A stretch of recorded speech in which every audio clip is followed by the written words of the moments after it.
much maligned owner of the Indianapolis Colts. Some of the crazy things he's done. But he was doing an interview with Andrea Kramer that's going to run on HBO on Real Sports.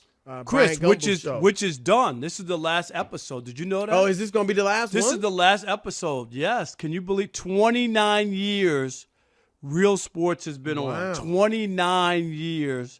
And this is the final episode. Yep. All right. So they were doing an interview with Jim Irsay, who many may know was a alcoholic and has battled with addiction. I don't know if he was, because I think you're always an alcoholic, aren't you? Well, I mean, I think once you get diagnosed, it doesn't mean that you're recovering alcoholic. Thank you. Yeah, recovering alcoholic. Yeah.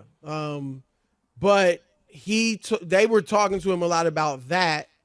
But he said, and they asked him, remember in 2014, Rob, he was pulled over and arrested for driving while intoxicated, which is a serious offense. You're obviously putting yourself and other people in danger, putting their lives in danger. And here's the quote he said. Well, he said, Rob, that I'll just read the quote. I am prejudiced against because I'm a rich white billionaire. If I'm just the average guy down the block, they're not pulling me in. Of course not. And Andrea Kramer said, well, you know how that's going to sound. You know how that's going to come off to people.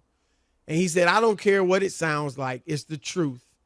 I could give a damn what people think about how anything sounds or sounds like. The truth is the truth. And I know the truth. So he was saying, Rob, that he was only pulled over because he was a rich white billionaire, when in fact he was drunk, and they did find other prescription drugs in his car. And they found $29,000 in cash was in his car. The painkillers were oxycodone. Wait a minute, Chris. He had $29,000 worth of cash in the car? Yeah. That he was probably thinking he was going to drive from New Jersey to New York and had to pay the toll, so he had to have exact change. What are your thoughts on this? Everything's not funny. Okay. 20. Who drives around with $29,000? I guess when you're a billionaire, probably a lot of billionaires might have a lot. Really? Of Don't they just have like a very secret American Express card? You know what I mean? That you don't need cash. I wouldn't know, but do you have any thoughts on this? It's absolutely preposterous. It's ridiculous. It's dumb.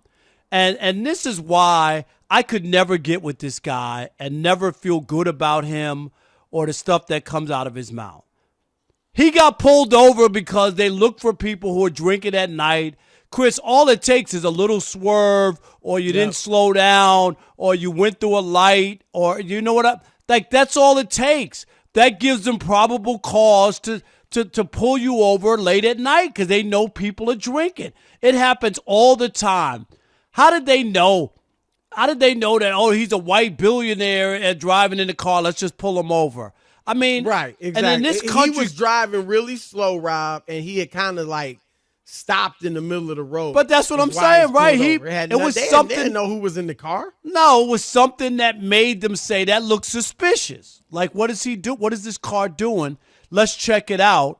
And if anything, Chris, and you know this, being black in this country and being pulled over, God only knows. I told you, when I was working in suburban Detroit, I got stopped, Chris, about 8 times. I was doing a nighttime show. 8 times coming home late at night after 1 o'clock, and we lived in Bloomfield Hills, in one of the nice areas, nice suburbs. Yeah. And I never got a ticket, Chris, because I didn't commit anything. They just wanted to see who's this black guy driving at 1:30 in the morning, you know what I mean, in this area. That's all it ever was. I never got a ticket. And we know what's happened in this country, how many unarmed black men have been shot and killed by police, being stopped. I can remember driving, Chris, with some one of the young guys who used to work at my hot dog stand in Detroit. And we were driving from Detroit into where I lived in Southfield, in the suburbs. Yep. And as soon as we crossed the border, he was driving. I was in the car with him. He was driving. As soon as he crossed the border, Chris, he took his baseball cap off. And I said, what was that? He says, they're going to stop me if I have a ball cap on driving in this. That's what he said. Yep. If I have a baseball cap on, I'm going to get stopped, and I don't want to get stopped. Yep. Nah, it's an idiotic statement. It is straight up. There are fewer, more ridiculous things you could say than that. I mean, it really is. And I wish she, and maybe, I don't know if she did or not, but I'd like to hear him. I would have liked some follow up on that, Rob. Right. Like, so what? Why? What do you mean you're discriminating? How did they know you were a billionaire? Well, even once how are you discriminated against? Because you're a white billionaire, right? And you're right. Like, how would they even know you're a billionaire? I mean, it probably was a nice car, I guess, but still, that doesn't mean they know you're a billionaire. And like you said, I mean, African Americans are killed by police at a much higher rate. They serve their sentences for the same crimes are higher. I just read it was 19% higher according to U.S. Sentencing Commission, 19% higher sentences, longer sentences for similar crimes and situations as white males. We know that blacks and whites have drug offenses at roughly the same rates as far as usage and sales.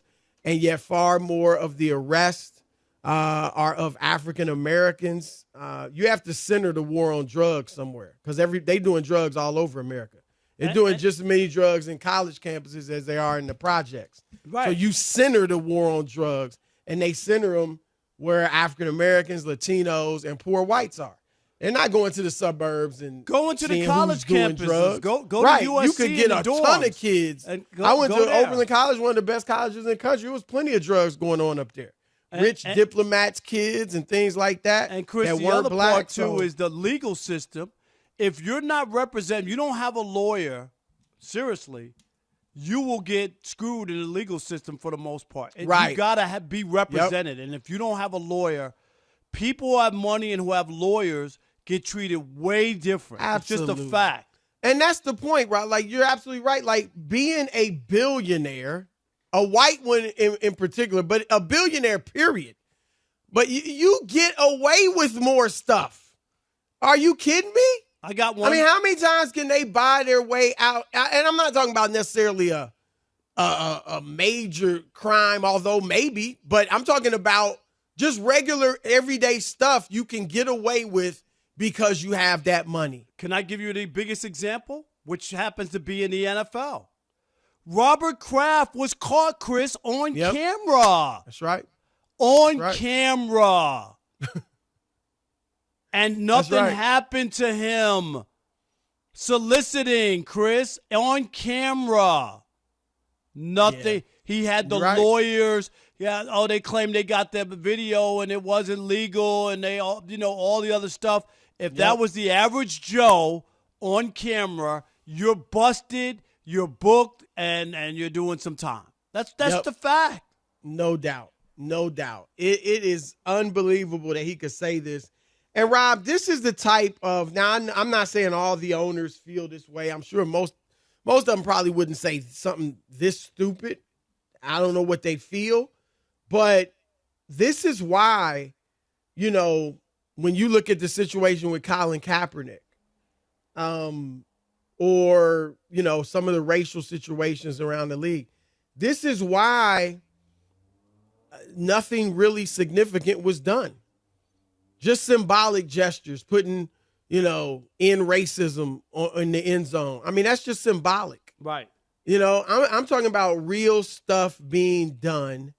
They threw some money at it a little bit. They had that commission of the players, and that commission did get some stuff done and is still doing good stuff, I imagine. But I know they did some good stuff.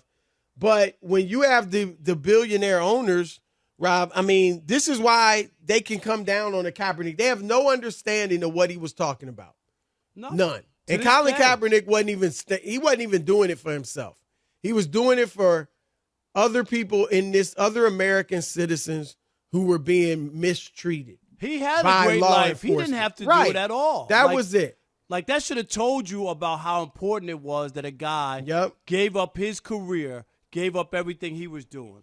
Yep. And you got somebody who's ignorant as this comment suggests, passing judgment and holding the future of someone who's conscientious, like a Colin Kaepernick, in his hands. That's ridiculous.